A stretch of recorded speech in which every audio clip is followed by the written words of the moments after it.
Hello everyone, नमस्कार। हमारे YouTube channel में आपका हार्दिक स्वागत है। दोस्तों, 1 जुलाई को देवशयनी एकादशी है।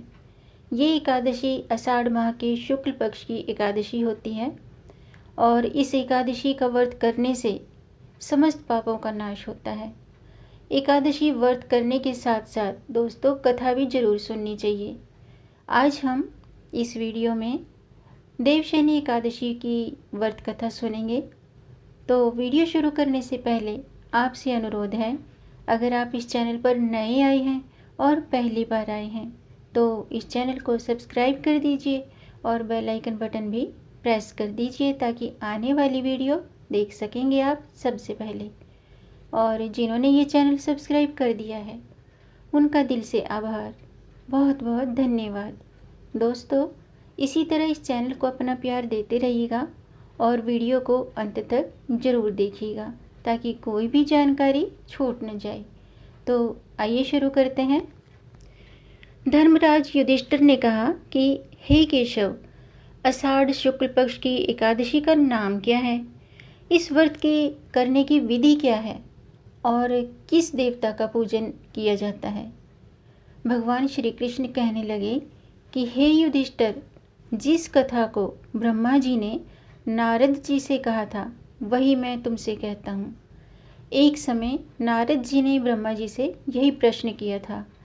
तब ब्रह्मा जी ने उत्तर दिया कि हे नारद, तुमने कलियुगी जीवों के उद्धार के लिए बहुत ही उत्तम प्रश्न किया है, क्योंकि देवशयनी एकादशी का व्रत सभी व्रतों में उत्तम है। इस व्रत से समस्त पाप नष्ट हो जाते हैं और जो मनुष्य इस व्रत को नहीं करते हैं वे नरकगामी होते हैं। इस व्रत के करने से भगवान विष्णु प्रसन्न होते हैं और इस एकादशी का नाम देवशयनी एकादशी है। इसे पद्मा भी कहा जाता है। अब मैं दोस्तों तुमसे देवशयनी एकादशी व्रत की कथा सुना रही हूँ आपको, तो मन लगा के सुनिएगा। सूर्यवंश में मानधाता नाम का एक चक्रवर्ती राजा हुआ है जो सत्यवादी और महान प्रतापी था। वह अपनी प्रजा का पुत्र की भांति पालन किया करता था। उसकी सारी प्रजा धन धान्य से भरपूर थी और सुखी थी। उसके राज्य में कभी अकाल भी नहीं पड़ा था, कभी अकाल नहीं पड़ता था। एक समय उस राजा के राज्य में 3 वर्ष तक वर्षा नहीं हुई और अकाल पड़ गया। प्रजा अन्न की कमी के कारण अत्यंत दुखी हुई, बहुत दुखी हो गई। अन्न के न होने से राज्य में यज्ञ आदि भी बंद हो गए। एक दिन प्रजा राजा के पास जाकर कहने लगी कि हे राजा, सारी प्रजा त्राही त्राही पुकार रही है क्योंकि समस्त विश्व की सृष्टि का कारण वर्षा है। वर्षा के अभाव से अकाल पड़ गया है और अकाल से प्रजा मर रही है। इसलिए हे राजन, कोई ऐसा उपाय बताओ जिससे प्रजा का कष्ट दूर हो। राजा मानधाता कहने लगे कि आप लोग ठीक कह रहे हैं, वर्षा से ही अन्न उत्पन्न होता है और आप लोग वर्षा न होने से अत्यंत दुखी हो गए हैं। मैं आप लोगों के दुखों को समझता हूँ। ऐसा कहकर राजा कुछ सेना साथ लेकर वन की तरफ चल दिया। वह अनेक ऋषियों के आश्रम में भ्रमण करता हुआ अंत में ब्रह्मा जी के पुत्र अंगिरा ऋषि के आश्रम में पहुंचा। वहां राजा ने घोड़े से उतरकर अंगिरा ऋषि को प्रणाम किया। ऋषि मुनि ने राजा को आशीर्वाद देकर कुशल क्षेम के पश्चात उनसे आश्रम में आने का कारण पूछा। राजा ने हाथ जोड़कर विनीत भाव से कहा कि हे भगवान, सब प्रकार से धर्म पालन करने के बाद भी मेरे राज्य में अकाल पड़ गया है। इससे प्रजा अत्यंत दुखी है। राजा के पापों के प्रभाव से ही प्रजा को कष्ट होता है। ऐसा शास्त्रों में कहा है। जब मैं धर्मानुसार राज्य करता हूँ तो मेरे राज्य में अकाल कैसे पड़ गया, इसके कारण का पता मुझे अभी तक नहीं चल सका। अब मैं आपके इसी संदेह को निवृत्त कराने के लिए आया हूँ, आपके पास इसी संदेह को निवृत्त कराने के लिए आया हूँ। कृपा करके मेरे इस संदेह को दूर कीजिए, साथ ही प्रजा के कष्ट को दूर करने का भी कोई उपाय बताइए। इतनी बात सुनकर ऋषि कहने लगे, हे राजन, यह सतयुग सब युगों में उत्तम है। इसमें धर्म को चार चरणों में सम्मिलित है, अर्थात इस युग में धर्म की सबसे अधिक उन्नति है। लोग ब्रह्म की उपासना करते हैं और केवल ब्राह्मणों को ही वेद पढ़ने का अधिकार है। ब्राह्मण की तपस्या करने का अधिकार रख सकते हैं, ब्राह्मण ही मतलब तपस्या करने का अधिकार रख सकते हैं, परंतु आपके राज्य में एक शूद्र तपस्या कर रहा है और इसी दोष के कारण आपके राज्य में वर्षा नहीं हो रही है।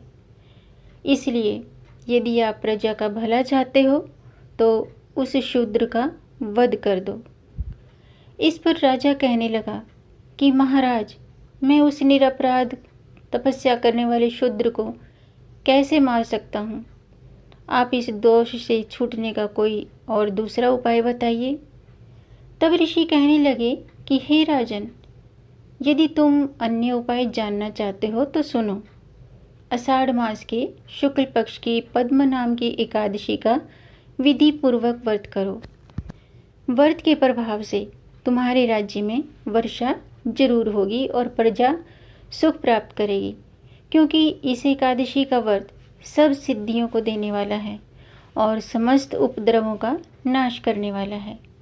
इस एकादशी का व्रत तुम राजा, सेवक और मंत्रियों के साथ करो। मुनि के इस वचन को सुनकर राजा अपने नगर को वापस आया और उसने विधि पूर्वक पद्म एकादशी का व्रत किया और उस व्रत के प्रभाव से वर्षा हुई और प्रजा को सुख पहुंचा। अतः इस मास की जो एकादशी का व्रत सब मनुष्य को करना चाहिए, यानी कि देवशयनी एकादशी का व्रत सबको करना चाहिए। ये व्रत इस लोक में भोग और परलोक में मुक्ति देने वाला है, इसलिए इस एकादशी का व्रत जरूर करना चाहिए और व्रत के साथ साथ कथा भी जरूर पढ़नी चाहिए या सुननी चाहिए, क्योंकि इस कथा को पढ़ने और सुनने से मनुष्य के समस्त पाप नष्ट हो जाते हैं।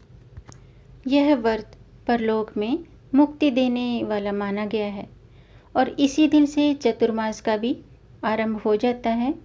इस दिन से भगवान श्री हरि विष्णु क्षीर सागर में शयन करते हैं। कहीं कहीं इस तिथि को पद्मनाभा भी कहा जाता है। पुराणों में ऐसा भी मत है कि भगवान विष्णु इस दिन से 4 मास पर्यंत, यानी कि चतुर्मास, पाताल में राजा बलि के द्वार पर निवास करके कार्तिक शुक्ल पक्ष की एकादशी को लौटते हैं। इस प्रयोजन से इस दिन को देवशयनी और कार्तिक शुक्ल पक्ष की एकादशी को प्रबोधिनी एकादशी कहते हैं। व्यक्ति को इन 4 महीनों के लिए अपनी रुचि और अभीष्ट के अनुसार नित्य व्यवहार के पदार्थों का त्याग और ग्रहण करना चाहिए। इस व्रत को करने के लिए एकादशी को प्रातःकाल उठें, इसके बाद घर की साफ सफाई करें और नित्य कर्म से निवृत्त हो जाएं। फिर स्नान आदि करके पवित्र जल का घर में छिड़काव करें। घर के पूजन स्थल पर, किसी भी पवित्र स्थल पर प्रभु श्री हरि विष्णु की सोने की, चांदी की या तांबे की या फिर पीतल की प्रतिमा स्थापित करें। तत्पश्चात उसका षोडशोपचार सहित पूजन करें। इसके बाद भगवान विष्णु को पीताम्बर आदि से विभूषित करें। फिर व्रत की कथा जरूर सुनें। इसके बाद आरती करें और प्रसाद सभी में वितरण करें। अंत में सफ़ेद चादर से ढके गद्दे तकिए वाले पलंग पर भगवान श्री विष्णु को शयन जरूर कराना चाहिए, क्योंकि दोस्तों इस एकादशी से भगवान विष्णु का शयन काल प्रारंभ हो जाता है, जो लगभग 4 माह के लिए रहता है। इस दिन से भगवान विष्णु क्षीर सागर में शयन करते हैं।